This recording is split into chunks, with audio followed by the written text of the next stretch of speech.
दिल तो नहीं चाहता कि इस ट्रांसमिशन में कोई भी ऐसी बात की जाए जिससे आपका दिल दुखे, लेकिन आप क्या करें, मजबूरी है। हमारा दिल दुखा है तो कुछ यकीनन आपका भी दिल दुखा ही होगा, तो थोड़ा जिक्र उसका भी हो जाए। ग्रीन शर्ट्स की शिकस्तों का सिलसिला जनाब जारी है। कीवीज ने दूसरे T20 मैच में भी पाकिस्तान को शिकस्त दे दी है और कौमी टीम ने 15 ओवर्स तक महदूद किए जाने वाले मैच में 135 रन बनाए। सलमान आगा ने सबसे ज्यादा 46, जबकि शादाब खान ने 26, शाहीन आफरीदी ने 22 रन बनाए, नॉट आउट रहे। हसन नवाज मुसलसल दूसरे मैच में 0 पर आउट हुए। मोहम्मद हारिस, इरफान खान, अब्दुल समद 11-11 और इसके अलावा जहादाद जो थे वो खाता ही नहीं खोल सके, उसके बगैर ही चलते बने। इनिंग्स के 7वें ओवर में इशसूरी, जबकि 13वें ओवर में जिमी नेशम की 2-2 विकेटें उन्होंने हासिल की। और क्या दास्तान आप सुनाएंगे, बड़ी तवील है ये हमारी जो शिकस्त की दास्तान है। मेरा ख्याल है हम बात करते हैं आगे चल के, जरा जो प्रेस कॉन्फ्रेंस हुई है उसका जिक्र कर लेते हैं। दूसरे T20 में जब शिकस्त हो गई तो फिर प्रेस कॉन्फ्रेंस की गई हारिस रऊफ की जानिब से। उन्होंने कहा कि न्यूजीलैंड की जो कंडीशंस हैं वो आसान नहीं है और लोग ये कहते हैं कि जी हारने का इंतजार करते हैं ताकि तनकीद की जा सके। हर खिलाड़ी अपना 100% खेल पेश कर रहा है। उन्होंने मजीद क्या कहा, जरा सुनते हैं। स्टार्टिंग में कोई भी आता है इंटरनेशनल लेवल में स्ट्रगल करता है। अब तनकीद की बात कर रहे हैं, वो तो मेरे ख्याल से एक मामूल बन चुका है कि बस कोई लोग सारे बैठे हुए पाकिस्तान टीम का हारने का वेट करते हैं कि यार किसी तरीके से इनके ऊपर बात की जाए। और मेरे ख्याल से वो उनका अपना ओपिनियन है, वो दे सकते हैं। बट हमारे पास जिस तरह हम एज अ टीम हम कोशिश कर रहे हैं कि अपनी टीम को कैसे बिल्ड किया जाए। यंगस्टर्स को भी इन कर रहे हैं, सीनियर्स भी साथ में हैं। ओबियसली बात है, एज अ सीनियर हम सब लोग अपने जूनियर्स को मोटिवेट करते हैं, उनको बताते हैं कि यार ये किस तरह की क्रिकेट है, इंटरनेशनल क्रिकेट में आपको क्या रिक्वायरमेंट है। गुफ्तगू आपने सुनी है, जरा करते हैं इस पर डिस्कशन। हमें ज्वाइन कर चुके हैं स्टूडियो में सैयद मोहम्मद उवैस, हमारे स्पोर्ट्स तज्जियाकार हैं। अस्सलाम वालेकुम उवैस, कैसे हैं आप? वालेकुम सलाम, कैसे हैं आप दोनों? ठीक है, welcome to Lahore. Thank you so much. आप लोगों ने तब लाहौर बुलाया जब हम शिकस्त हुई हमें। देखिए हम बड़े अरसे से यही इसी उसमें खेल रहे हैं, हमने कहा आपको बुला ही लेते हैं। कैसा चल रहा है रमजान आपका? बड़ा अच्छा जा रहा है। पहले तो हमारी ड्यूटी, क्योंकि आपको पता ओपन किचन में काम भी होता है, तो आपके क्योंकि सेगमेंट ने कवर भी इसको किया था, वहाँ लगा हुआ था। तो इस वक्त थोड़ा सा क्रिकेट से जो हालात चल रहे थे, मैं कहता अपना डाइवर्ट करूँ, फुटबॉल में हूँ, तो पाकिस्तान फुटबॉल टीम के साथ कैंप के अंदर मौजूद हूँ, तो वहाँ पर थोड़ा कुछ जारी है। तो वैसे ये क्या हो रहा है हमारे साथ, ये क्यों हो रहा है हमारे साथ, ये इनके साथ क्या करना है ये बताएं।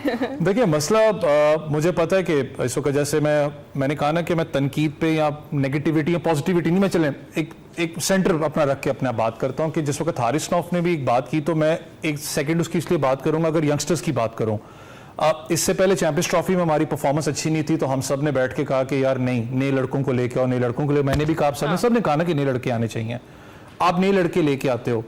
मसला ये है कि जो स्ट्राइक फोर्स कैंप आपने लगाया था, वो लगाया था उन कंडीशंस में, फैसलाबाद की अगर मैं बात करूं, जहां पर ये कंडीशंस टोटली डिफरेंट है एज कंपेयर टू जहां पर स्ट्राइक फोर्स कैंप आपका लगा था। हसन नवाज की बात करें, उसने बहुत कम T20 डोमेस्टिक क्रिकेट खेला हुआ है। इस लेवल के ऊपर जाके पाकिस्तान, जब पहले ही आपको पता है कि आपके ऊपर एक काले बादल वैसे ही है, तो आप उधर जाके परफॉर्म करना, ये ग्रेजुअली आप पे प्रेशर होता है प्लेयर के ऊपर, वो उस लेवल के ऊपर जाके मैं कहूँ कि उस प्रेशर के अंदर परफॉर्म करे, लिटरली हैट्स ऑफ उसके ऊपर। परफॉर्मेंस आपको नजर आ रहा है। मैं मानता हूं शॉट सिलेक्शन अच्छी नहीं है, फिर मैं कह रहा हूं कि ये वो टीम नहीं है कि मैं कहूं कि मैं उसको बैकअप कर रहा हूं। सिर्फ बात एक कर रहा हूं कि हमें थोड़ा सा टाइम देना पड़ेगा। देखें, अगर ओपनर्स की बात मैं करता हूं तो साइम अयूब ने जब पहली 50 की थी तो लगभग 23 से 24 उसको इनिंग्स लगी थी 50 करते हुए, तो टाइम आपने दिया। मुझे याद है 23 इनिंग्स के अंदर जब उसकी परफॉर्मेंस नहीं थी, मैं सबसे ज्यादा बैठ के टीवी पे कहता था नहीं भाई ये प्रोडक्ट नहीं है, आपको शायद इसको ड्रॉप करना पड़ेगा। लेकिन बात करते हैं ना, हमेशा एक बड़ा प्लेयर अपने बैट और बॉल से जवाब देता, उसने परफॉर्मेंस में जवाब दिया। मसला आपकी चले पूरे अगर ओवरऑल परफॉर्मेंस की बात करूं, थोड़ा सा टीम सिलेक्शन का कॉम्बिनेशन की बात करें, मिडिल ऑर्डर में मुझे समझ में नहीं आ रही कि इरफान न्याजी को इतना ऊपर क्यों भेजा जाता है। खुशदिल शाह, क्योंकि जब एक्सपीरियंस की बात करते हैं तो खुशदिल शाह ने उससे ज्यादा मैचेस खेले में, तो वो ज्यादा थोड़ा सा स्टेबिलिटी मिडिल ऑर्डर के अंदर ला सकता है। जहां पर उसकी एक अपनी पोजीशन थी इरफान न्याजी की, वहां पर इस वक्त वो खेल नहीं रहा। ये T20 फिर कह रहा फॉर्मेट है। अगर पूरे पाकिस्तान इस वक्त आप प्लेयर्स की अगर पूरे ओवरऑल आउट होने की सर्कमस्टांसेस देखें, तो आपके सारे प्लेयर्स ने अपना टारगेट किया, या तो मिड ऑन एरिया किया है, या आप कर लें कि आप लॉन्ग ऑन की तरफ ज्यादा गए हो, जो आप लपेटे की बात करते हो। उनकी अगर आप बॉलिंग यूनिट की बात करें, उन्होंने इतना अच्छा उसको लेंथ बॉल के अंदर हिट करते रहे, ऑफ साइड के ऊपर। इन कटर्स की बात करें कि आपके प्लेयर्स जो बाउंस का जो डिस्टर्बेंस है वो आपको साफ नजर आ रहा था। बॉलिंग यूनिट पे आप थोड़ा सा आ जाए पाकिस्तान की, तो ये इशू आज की बात नहीं है, आपको पता, थोड़ा सा पहले भी चले जाएं, शाहीन शाह अफरीदी का सबसे ज्यादा इशू आपको नजर आ रहा है। मैं इसलिए कहता हूं ना कि आपने देखे बहुत अच्छा काम किया, आपने बाबर को रेस्ट दिया, आपने रिजवान को रेस्ट दिया, अच्छी चीज होती है। ये सवाल भी उठ गए ना फिर, कहाँ बाबर आज से लोग शुरू हो गए हैं कि रिजवान किधर बाबर किधर। लेकिन एक हमेशा बात याद रखें, जिस वक्त आपकी परफॉर्मेंस नहीं हो रही होती, हमारे यहाँ थोड़ा सा मसला ये कि हम लोग एहसास कमतरी का शिकार है कि यार ड्रॉप हो गया, पता नहीं पाकिस्तान टीम में वापस आऊंगा नहीं आऊंगा, मेरे आगे फ्यूचर का क्या बनेगा, क्योंकि और कोई रास्ता आपके पास होता नहीं है। लेकिन एक ड्रॉप होने का मतलब ये अच्छा होता है कि आप जाके वापस बैठ के साइकोलॉजिकली बैठते हो, आप सोचते हो कि यार हाँ मेरी गलती क्या थी, मैं कहां पर गलत कर रहा हूं, आप एनालिस्ट के साथ काम करते हो, आप एक स्ट्रॉन्ग कम बैक करते हो। ये होना चाहिए, पूरी दुनिया क्रिकेट में करता है। आपको पता है कि बहुत से लड़के यहां तक कि थोड़े अरसे के लिए वो रिटायरमेंट ले लेते हैं कि यार साइकोलॉजिकली प्रेशर है मेरे ऊपर। शाहीन शाह अफरीदी की बात करूं, आपके लीथल फास्ट बॉलर या टेरवे क्विक नाम जाना जाता था, जो हम एक बात करें स्ट्राइक फास्ट बॉलर की बात करते थे। शाहीन का अगर थोड़ा सा कंपैरिजन आप करें तो जब आप 146 145 जब वो गेंद करवाते थे, अब नहीं, मैं थे की बात कर रहा हूं, उस वक्त जो इनका इन स्विंग का डिपर था उसमें और अब जो 138 147 पे जमीन आसमान का फर्क है। देखें आप साइकोलॉजिकली, फिर मैं कह रहा हूं बहुत ज्यादा आपके ऊपर प्रेशर है, आपको इस प्रेशर को कंटेन करने के लिए आप खुद एक बात करते हो कि यार मुझे रेस्ट चाहिए, मैं अपनी वीकनेसेस पे काम करना चाह रहा हूं। आप फिर कंटिन्यूस चीज पे जा रहे हैं। आज आप रडार में वापस आए हैं, जिस तरीके से सेफेट ने आपको मारा है, मुझे खुद लग रहा था कि शायद 4 छक्के ये ना खा जाएं। लिटरली शाहीन शाह अफरीदी बिल्कुल आपको हक्के बक्के लग रहे थे। 1-2 गेंदों में जब उनको छक्के पड़े तो उनको नजर समझ नहीं आई कि मैंने स्ट्रॉन्ग कमबैक कैसे करना है। वो इसलिए नहीं होता, जब आपकी परफॉर्मेंसेस अच्छी ना हो रही है तो साइकोलॉजिकली आप वीक होते हो, आपका दिमाग वो जो काम करने की हिस्सा भी खत्म हो जाती है कि मैंने वापस स्ट्रॉन्ग कमबैक कैसे करना है। पाकिस्तान टीम, आकिब जावेद जरूर पाकिस्तान टीम के साथ है। मुझे था कि शायद जिस तरीके की परफॉर्मेंस है तो अब तो इंटरम कोच वाला सवाल तो उठा दें, क्योंकि अब हेड कोच हैं, आपने काफी अरसे से रखा हुआ है। बनता था कि उनसे अब सवाल भी हो, चैंपियंस ट्रॉफी के बाद भी उसको भी कवर करके आपने कहा जी नए लड़के हम लेके साथ जा रहे हैं। लेकिन जो परफॉर्मेंस आपके 2 मैचेस के अंदर रही है, फिर मैं कह रहा हूं कि इनकी साइड जरूर ले लो कि यंग लड़के हैं, टाइम दें 10-15 मैचेस की। मैं खुद इसके ऊपर बैकअप करता हूं कि 10-15 मैचेस दें।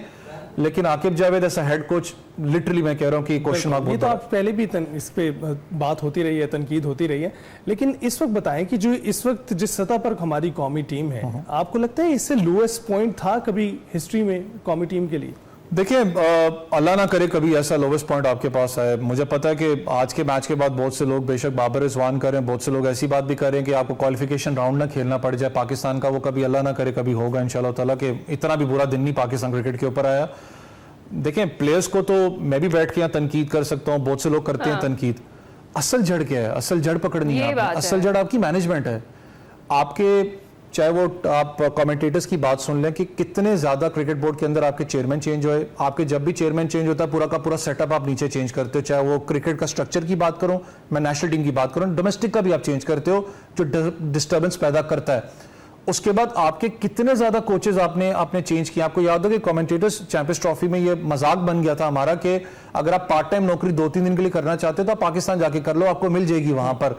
जो अपने बेस्ट कोचेस थे जेसन गिलेस्पी, और अगर आप दूसरे कोच की बात करें वन ऑफ द बेस्ट थे गैरी कर्स्टन की बात करूं। आपको याद हो जब गैरी कर्स्टन को हायर किया गया था, एक ही बात बार बार हो रही थी, आई गेस एबी डिविलियर्स ने भी कहा था या शायद हर्शल गिब्स ने कहा था कि let's watch the Pakistan team, क्योंकि जो एक माइंडसेट कैरी करते हैं।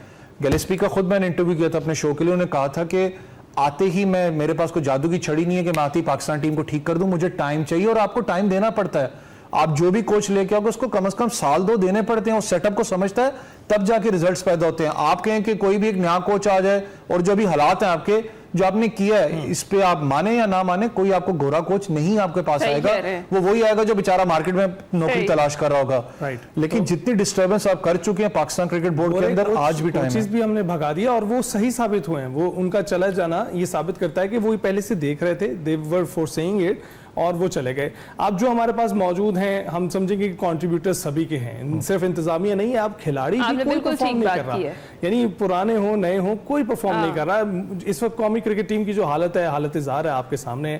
बताएंगे कि अगली बार जब हम जीते तो तब आप हमारे साथ स्टूडियो में मौजूद हो और तब कॉन्वर्सेशन थोड़ी सी मुख्तलिफ होगी आज से जो अभी हमने की है।